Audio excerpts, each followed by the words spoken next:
G'day guys! As many of you may know, I've recently partnered with Miniature Scenery to develop a new nestable WTC compatible Warhammer 40k terrain set for competitive games and tournaments. Basically, this set is designed to be compatible with a WTC format. It's also designed to be compatible with a GW format and player place terrain, so no matter what system you use, this terrain is going to be amazing for you. And what I want to do today is an unboxing of the kit to show you what you get, an assembly video showing you how to put it together, and then a bit of a showcase on some of the different terrain layouts that you can achieve using this set. And then to make it even sweeter deal for you, I've got a discount code in the description and links to where you can pick up your set today. So with that being said, let's get straight into the video.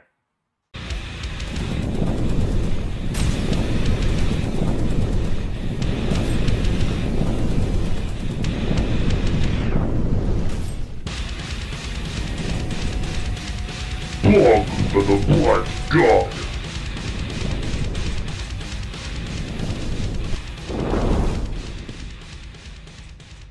Alrighty guys, let's start with the unboxing. So this is how it's arrived to me from Miniature Scenery. I have not opened it yet, so let's have a look at what comes inside this beautiful little terrain kit. I'm going to bust open the box.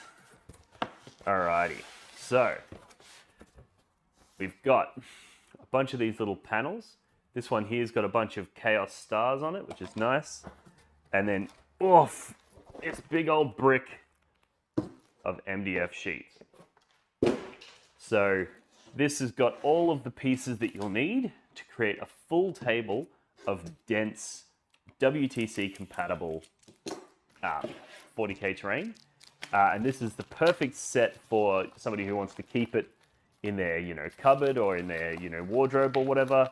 Don't have a lot of space to store buckets after buckets of terrain for your home gaming. Or if you're a tournament organizer and you're looking to get a lot of tables and you don't have a lot of space to store them. Sometimes as a TO it can be quite challenging when you've got, 50 tables worth of terrain that you need to store. So yeah, let's get straight into it. So we've got these vents here. We've got floors. All of these are marked with letters. So there's floors for Ruin B, floors for Ruin A on this one here. The walls are all marked as well, making assembly quite easy.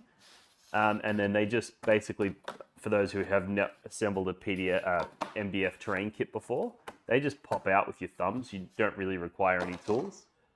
And then these vents, for example, they just clip together. Some really cool stuff there. So we'll pop these ones out now. Pop that out. Pop that out. And as you can see, these guys, oh, hang on, where are we? There we go. These guys clip together almost like a jigsaw puzzle. And then that can sit on your table. And then there's layers of detail that we can add to these to make them look extra spicy. So that's the vents. Very cool little way of making it so that they're stackable and storable. The kit also comes with a whole bunch of brickwork that you can pop out as well, like so. And that's just if you would like to add further detail to the sides of your buildings and stuff. There's a few different options, so you can add either like the Chaos stars, you can add the brickwork, you can add all sorts of different details to your buildings, and really sort of make them nice and pretty so they're not just a blank MDF wall. So what I'm going to do now is I'm just going to go through and start assembling these kits now that we've done the unboxing, and we'll take it from there.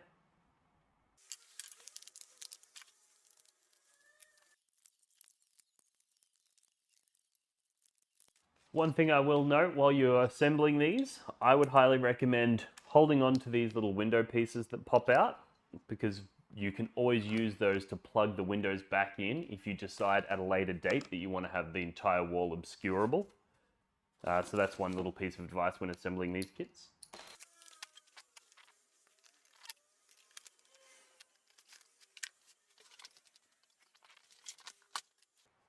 Now you can use PVA glue or super glue. I prefer super glue just because it's pretty much instant and it feels less messy to me.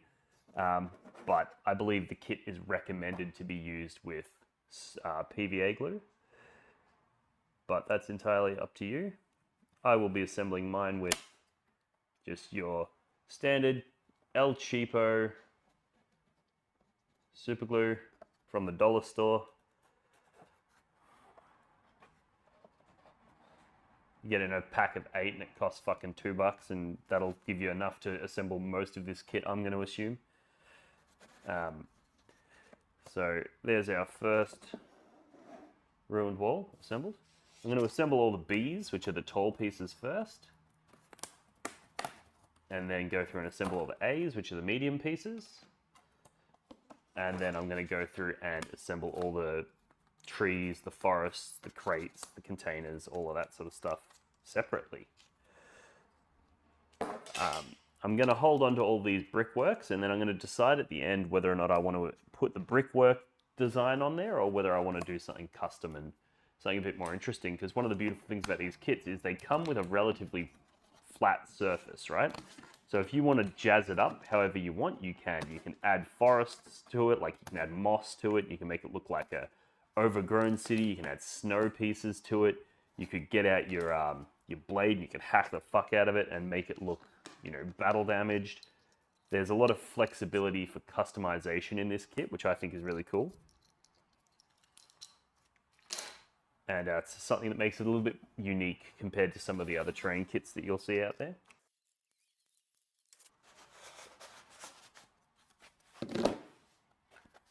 They're all crates.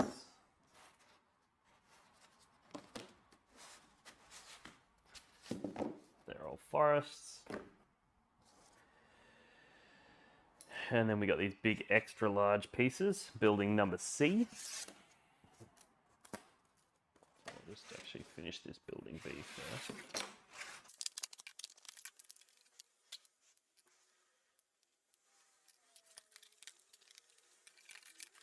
One of the other features of this design is that you can build your ruins in either direction you want. So you can have your L's like this, or you can build it like that, if that makes sense. So you can have your L's leaning short end on the left or short end on the right. I recommend building them with the short end on the left on the tall buildings and then the short end on the right on the small buildings.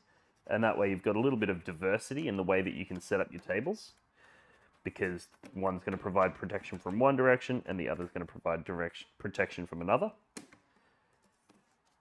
But again, it's entirely up to you. You can do it. That's one of the beautiful things about this kit, is you can assemble it however you choose.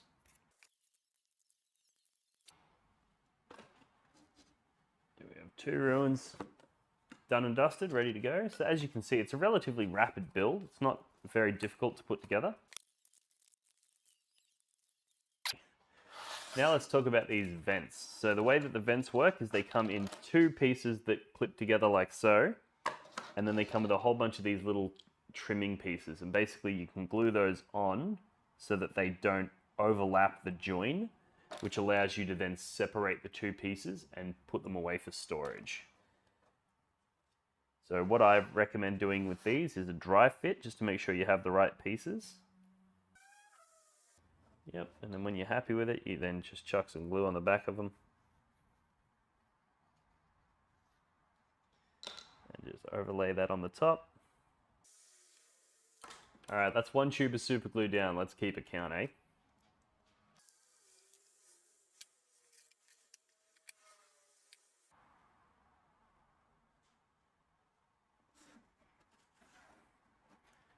Just being careful not to get any super glue on my desk. A smart man would have laid something down beforehand, but that's not how we roll on Blog for the Blood God. We do things the ghetto easy way, the fast way, which is often the bad way.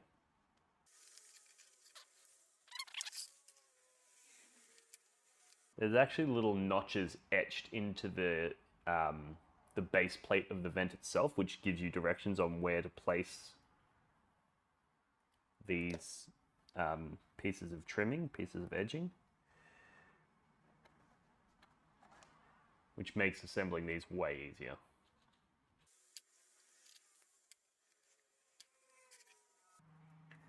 There's 2 vents done. Let's get vents. We've got city walls. Where am I going to put all this shit? Luckily, it all nests inside of itself, so it's actually not that hard to store.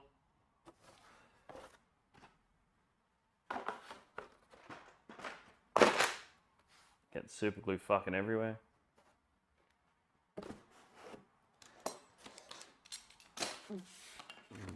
Alright, now let's slap together some buildings. Building A. So this is a smaller, shorter building than these big guys up the front here. And this one has all these blown out sections inside of it, which will function similar to like windows would on your traditional terrain piece. I also recommend keeping these chunks that are blown out because you can use them for external details and stuff. So that's pretty cool. And basically, just like the tall buildings, these are going to have one long face and one shorter face. And these ones, so you can see on this one, I've got the long face on the front and the short face on the left. These ones, I'm going to do the long face on the front and the short face on the right, so that we can create a bit of a diverse defensive profile. I'm a huge fan of these L-shaped ruins as opposed to, like, you know, your big triangles, because they only really provide solid protection from one direction, which means that there's some tactical nuance to the way that you use them. If you're using player-placed terrain, the way that you deploy them, there's some nuance there. And if you're just using like your WTC style, you know, predetermined deployment zones, there's some nuance on the way that you would approach these ruins. So you'll also notice one of the floors has solid and one has holes in it. So the one with holes in it, chuck on the top.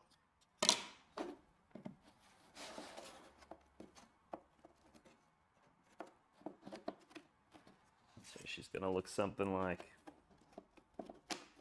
that. And again, keeping those pieces, the pieces that we popped out of the walls at the front here, is really useful because it means if at a later date you want to plug them in, you can just plug them straight back in. If you did happen to throw them away, you can always, or if you've used them to detail other pieces, you can always just cover the back of this with some crinkled paper or something like that to give it a corrugated iron kind of look. There's lots of ways that you can dress these pieces of terrain up, make them look a little bit more cinematic and a little bit more immersive. This terrain kit is an absolute breeze to put together as it's all got notches and it all just clips together quite easily. So it's pretty hard to fuck this up. It's pretty hard to build this wrong. But at the same time, it has got built-in options for the, you know, orientation of the buildings and stuff. So it's a really good blend of, you know, creative diversity and whatever, mixed with like simplicity and functional utility. It's such a sick kit. Miniature Scenery have really outdone them with this one. All right, so now we have, this is exactly why I didn't sit it down on the table. That looks dry now. So you'll notice that one of the main features of this terrain kit is that these two big ruins, for example, they actually slot together like that, creating a box. So that's two different pieces. So they go together jigsaw puzzle style. And then the idea is that they'll go together like that. These two will go together like so. Alright, they'll lock together. These guys can go inside that. And then these guys will go inside that. So we can have the whole terrain piece.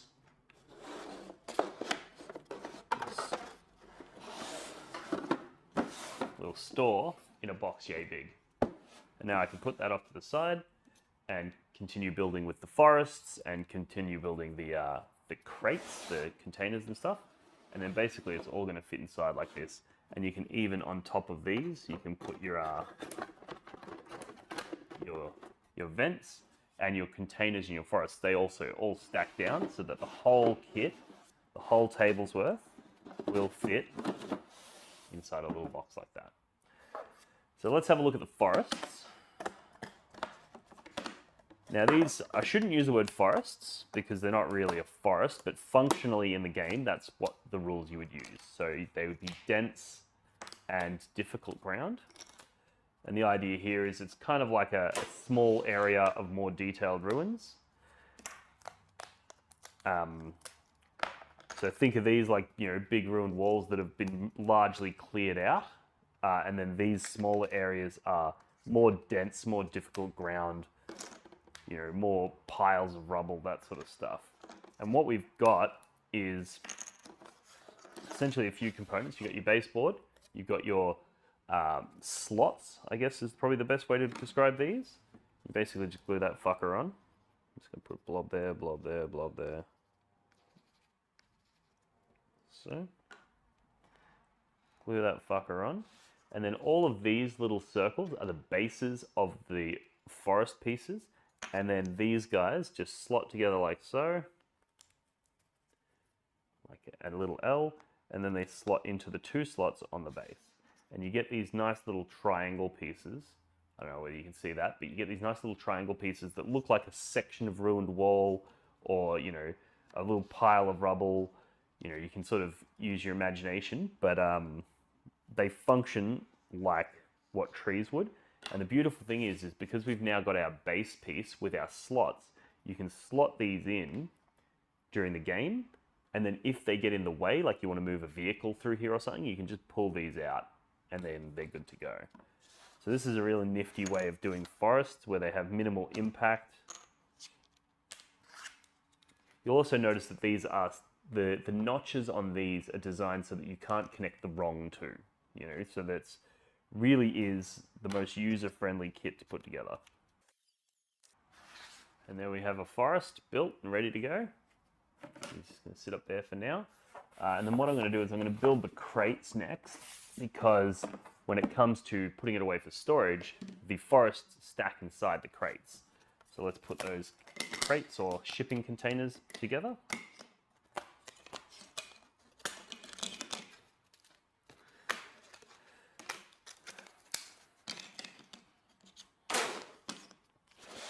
So each one of these sheets is going to give you two big walls, two big ends, two small ends, three big straight pieces, and three big small pieces. And the idea here is that you'll build them with the bottom open, and that's what allows them to become nestable and slot within each other.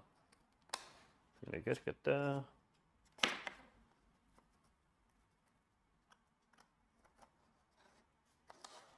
Down. Slot together like so, and then you've got an open bottom, just like a little bucket.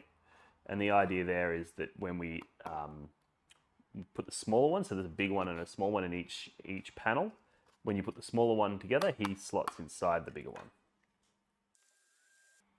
Now I'm sure there are better ways to glue these, but what I like to do is sort of dry fit, hold it together, pour the glue on the panels where you want it, and then just let it run down into the crevices and the cracks and whatever. And then ideally don't do what I just did and fucking essentially pull it apart. So yeah, that's how I put them together. I just dry fit it and then pour the glue onto the joins and let it seep in. You could put the glue on the joins first and then assemble it. That's probably a better way of doing it. But this way seems to have worked for me, so no complaints on this end. So same with this little guy. And then yeah, once you put the super glue on, you just hold it for a couple of seconds. It dries really fast, I think because it sort of absorbs into the MDF. But yeah, just be careful before you sit it down on any desks or benches, because if that glue runs, it's going to stick to your bench.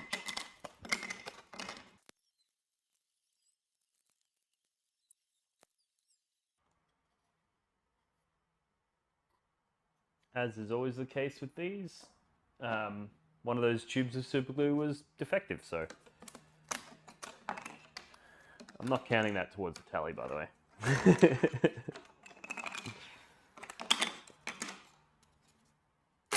That's what happens when you buy 8 packs for $2.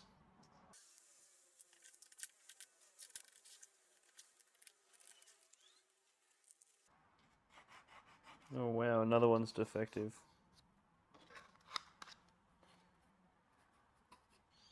I think it's the nozzle.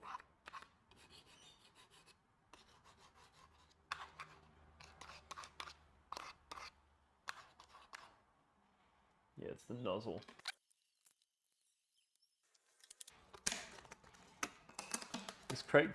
This set comes with.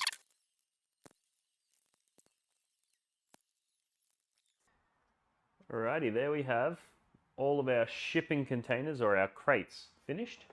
Now, one of the things worth noting on these guys is that the small guys, which I won't do right now because the glue is still drying, but they slot inside the bigger ones so that they are equally nested in a similar vein to the other ones.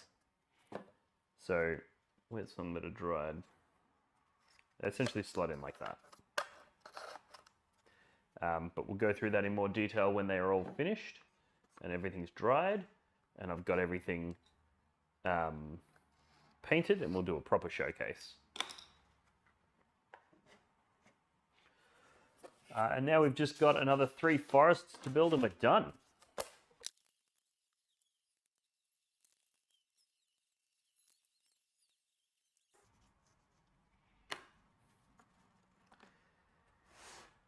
Alrighty, there we have it, guys. That's a fully completed, assembled set of WTC-inspired miniature scenery Den City terrain. So really, really simple, really, really easy to put together.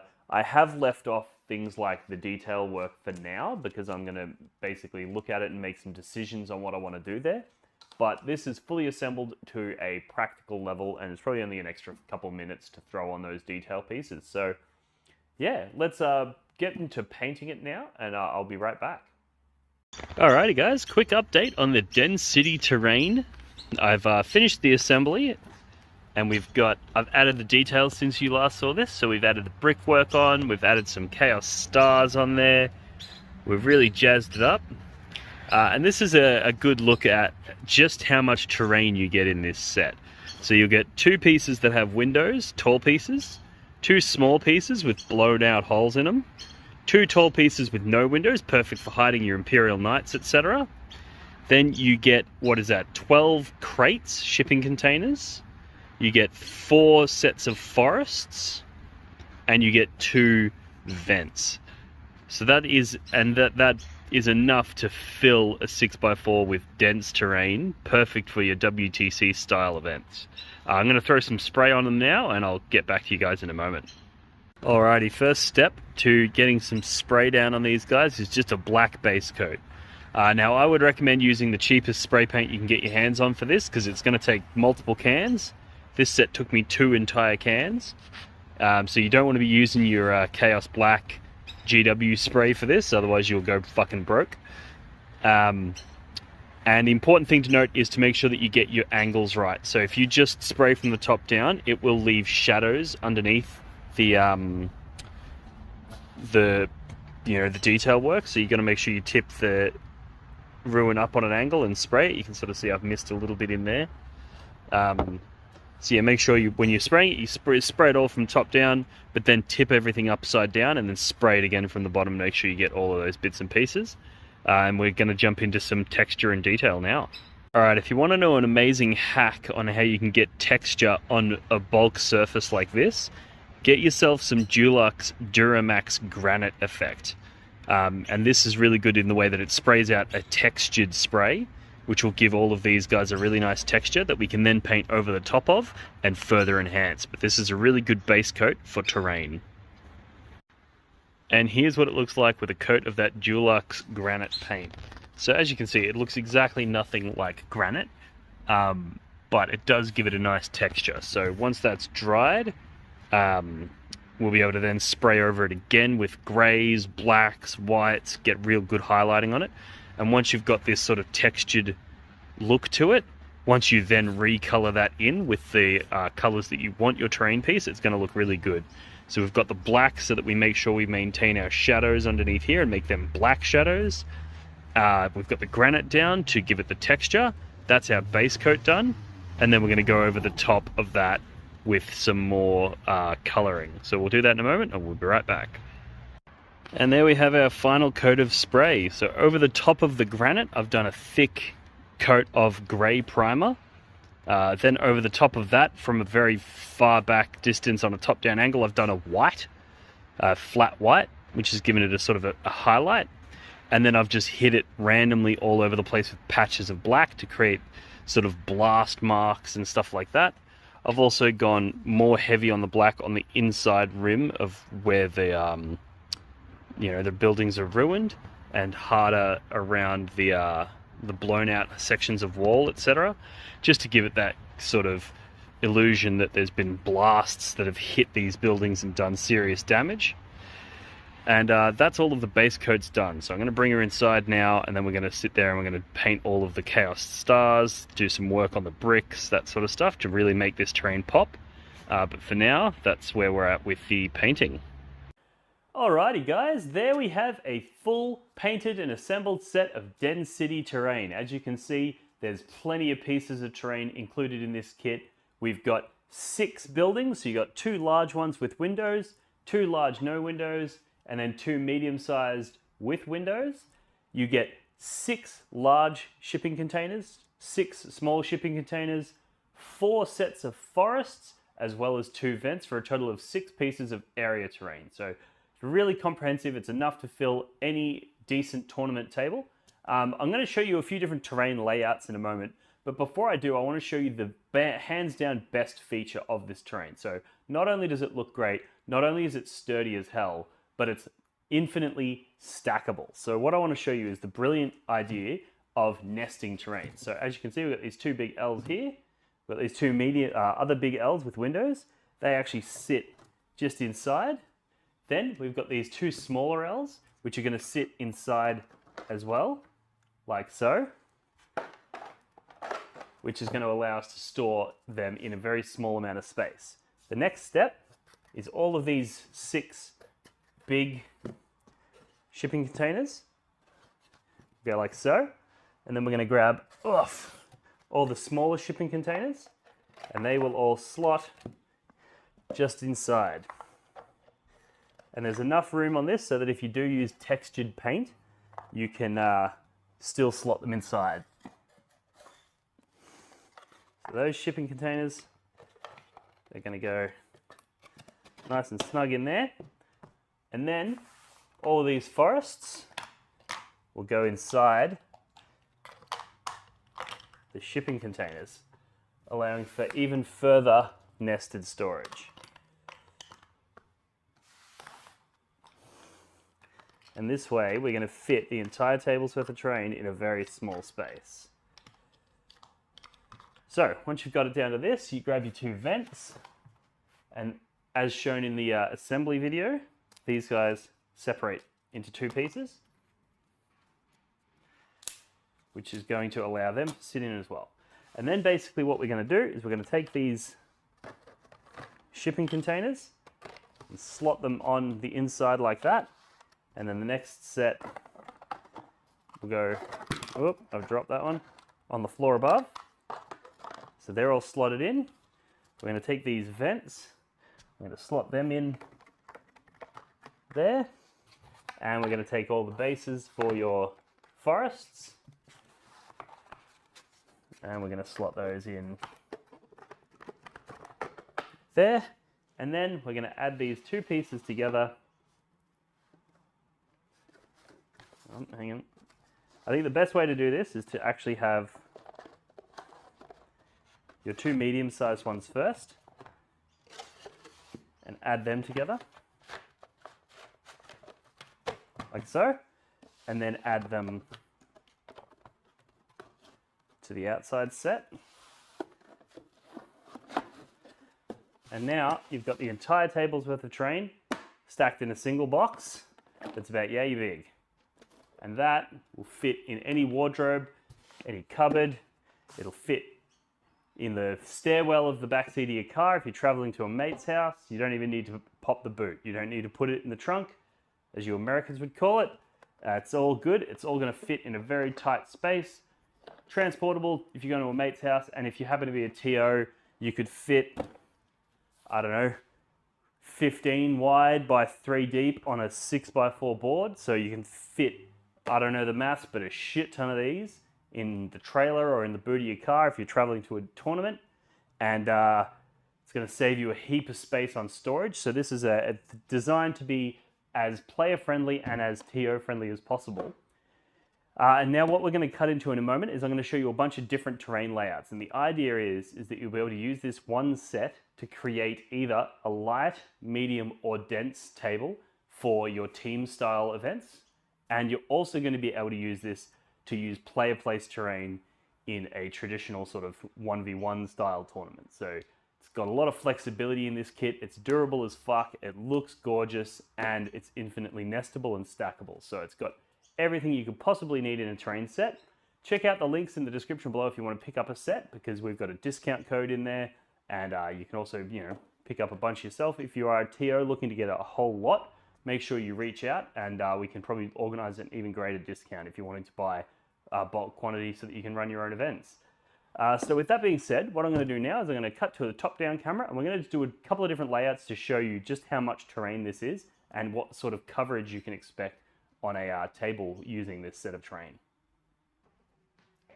Alrighty, so before we lay out the terrain, let's put some objective markers down in a somewhat standard kind of layout. These are just approximations, just to give you a bit of an example.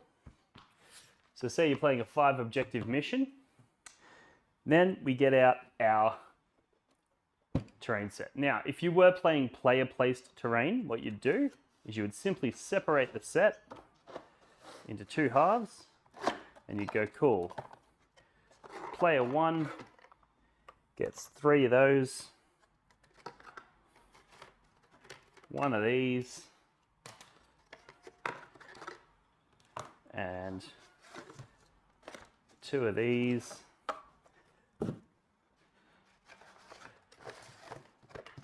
one of these, and 2 of these. And then the other player gets the rest. Now you could use as much or as little of this terrain as you want. So if you want to play a real terrain heavy game, you'd use the whole set. If you want to play something a little bit lighter, you'd use less. But the set is designed to be used in its entirety. So bear that in mind when you are setting up for your games. But this is a rough TLDR of how player placed terrain works. Now, I'm not going to get out my tape measure and do everything here perfect. I'm just doing this for illustrations purposes. But you'll get the gist after we set this up on just how much terrain this actually is and what the sort of games will look like when you have this Den City terrain set at your tournaments or at your games at home, whatever have you. Now, the idea would be that these shipping containers must be placed in a row.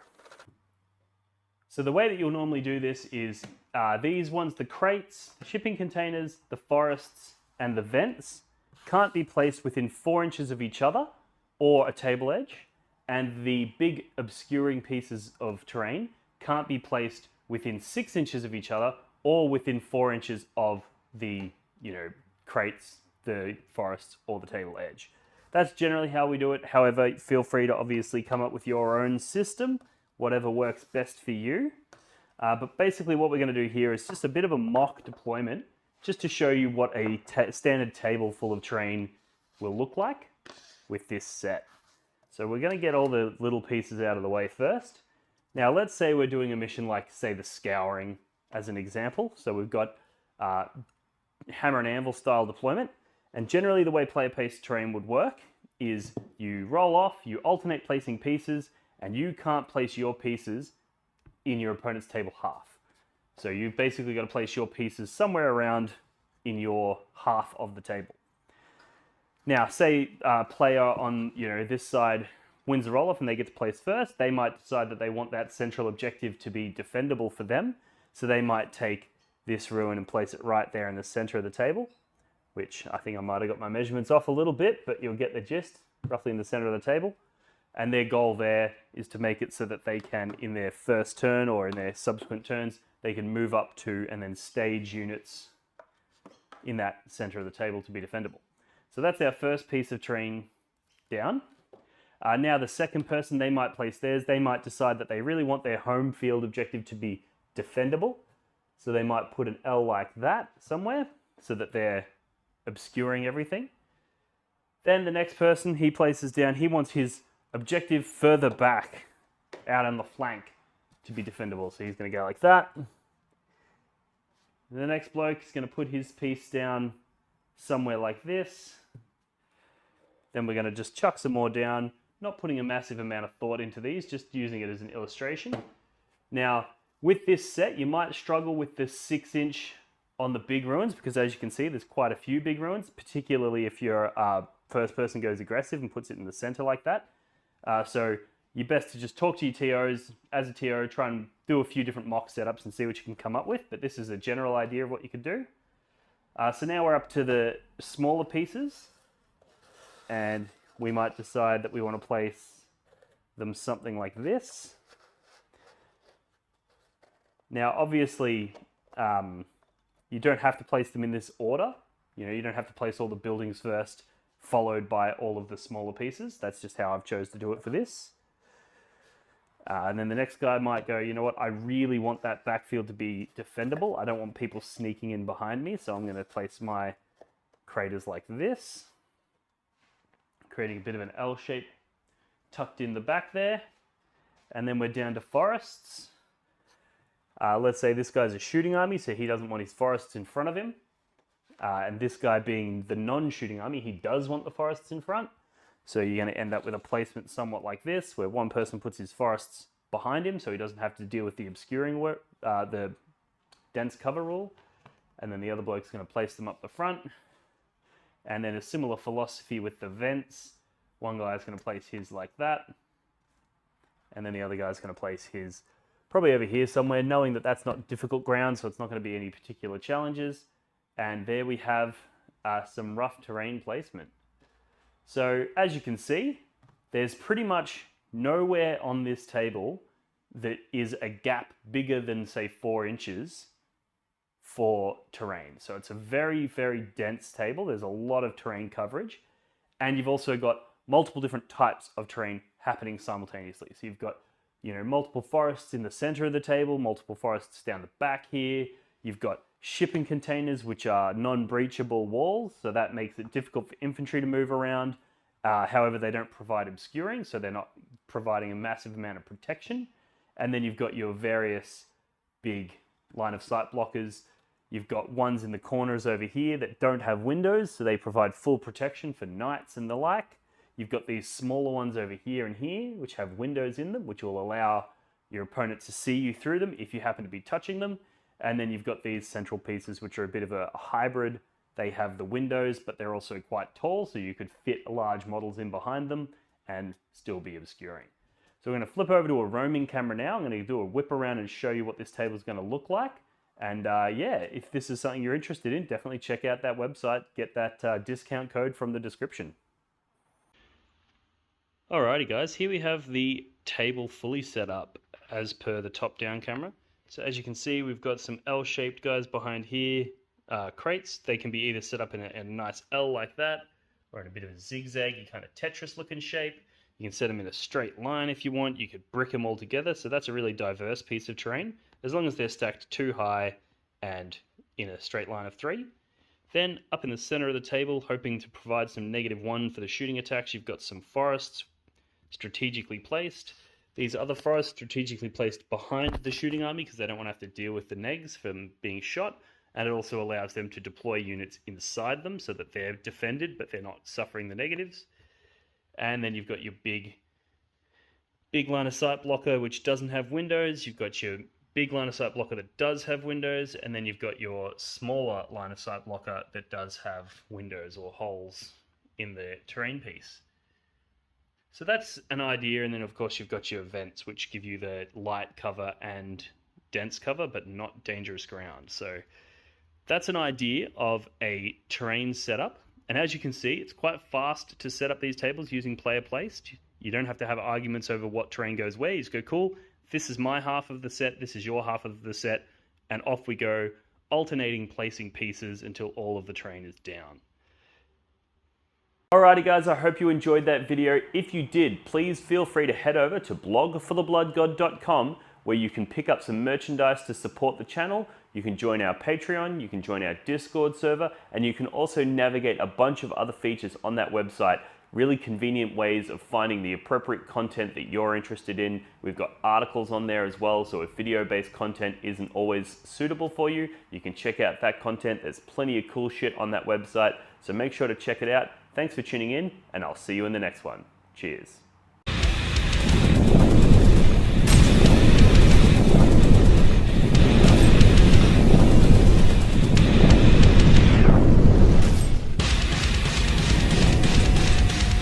Blog for the Blood God.